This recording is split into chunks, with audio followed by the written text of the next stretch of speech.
Hi, I'm Nick Shell, a certified Enneagram coach. Let's talk about my anger issues, which if you know me in real life, you'd think, what do you have to be angry about? Don't you have like the perfect life? Yeah, I mean, it's not lost on me that I have anything and everything that a person could possibly ask for. Now granted, I'm very familiar with Maslow's hierarchy of needs pyramid, which means you don't have to be a millionaire or a billionaire to be happy. You can be at a certain comfort level and realize that having more doesn't necessarily make you happy. But as far as me being happily married and having 2 great kids and having a nice house and decent cars and living in a decent neighborhood and enjoying what I do for a living and having peace in my life and feeling good about life and my concept of God, all those things, I haven't made. I'm very grateful for that. Yet still, from an Enneagram perspective, I have always struggled with anger.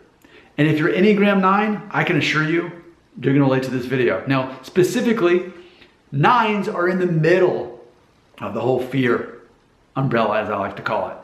Okay, because our neighbors, the 8s, which is one of our wings, they outwardly express that anger. And then 1s are trying to control that anger. So we have both of those as wings.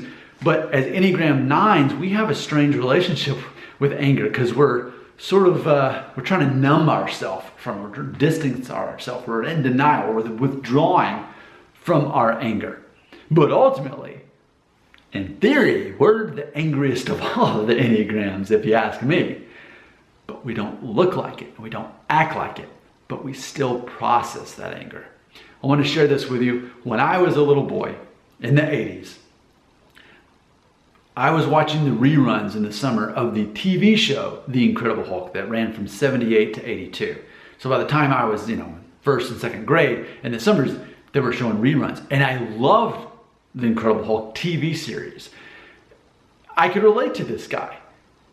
I would see this normal guy, 5'9", brown hair, just easygoing guy. But man, when someone triggered him or something triggered him or he needed power and he needed strength, he would go from being this mild-mannered 5'9" guy to this Incredible Hulk, and he had all this strength and he had all this power. And that's what it's like to be Enneagram 9. That all you really want is to be left alone. You want there to be peace. You don't want there to be confrontation. But that's part of life. And I think for me, having a dominant wing of 8 at this point in my life, I recognize that. As a kid, I had a dominant wing of 1. Because your wing can change even though your number doesn't. I was quieter, and that's the difference between Enneagram 9 and wing 8 versus 1. 1s tend to be quieter and more reserved and not run towards conflict like an 8 will. I learned over the course of time, I need to go ahead and confront things so that I can have that peace. But ultimately, it is anger. Well, what am I so angry about? What happened to me? Well, that's not how it works if you're Enneagram 9. It's that you don't necessarily have a healthy relationship with anger because you press it down.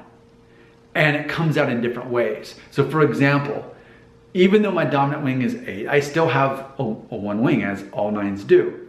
And so for me, it comes out in ways of rules and regulations, of living my life in a certain way, of having, like, for example, I've never been one to use curse words. Not that I'm trying to be better than anybody else, but I guess even this concept, well, if anyone hears me say that, then I don't want anyone saying that I curse them out or something like that. I want to live my life in a certain way where people can't condemn me further. Well, why? Well, because I don't necessarily feel like I'm a good person. I'm trying not to be a bad person. So if I do certain things, I can keep from people perceiving me as a bad person because I'm a person and people are self-centered. I don't want to be further self-centered. I don't want to be perceived as that way.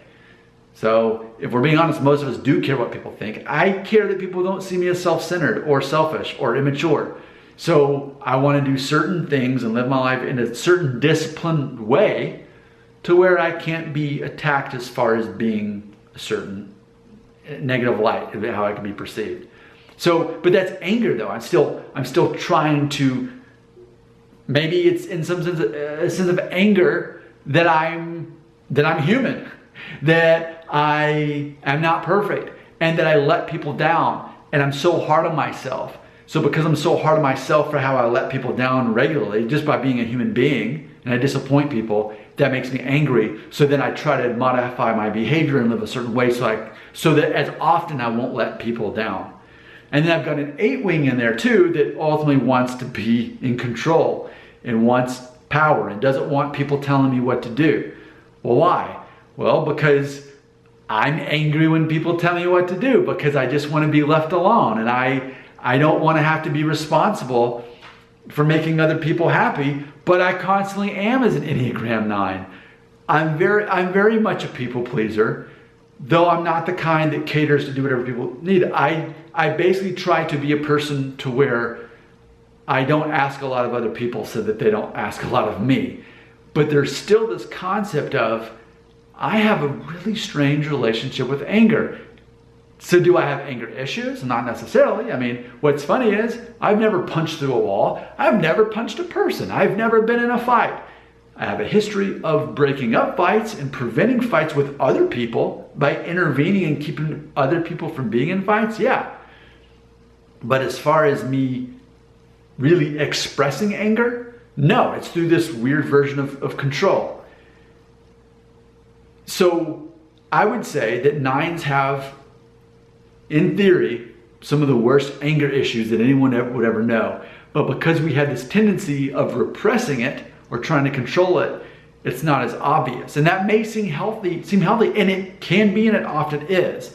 I think the more I mature as a human being, the closer I get to that, and the less frustrated that I am. But I think a lot of times an Enneagram 9's anger is their frustration. We're frustrated at life. We're frustrated that things can't be easier and that we can't just be at peace, because that's what Enneagram 9s want. We want to be at peace. We want there to be peace inside. We want things to be calm. We want the world to be calm. We want to be left alone. We want to be able to leave other people alone.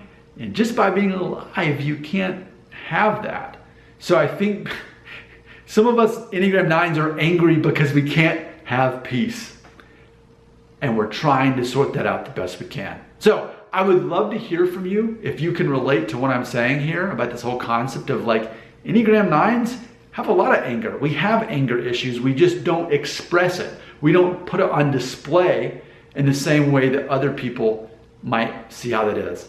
That we're ultimately angry because we can't be at peace, and that life can't just be calm like we want to be on the inside. Your comments belong right here.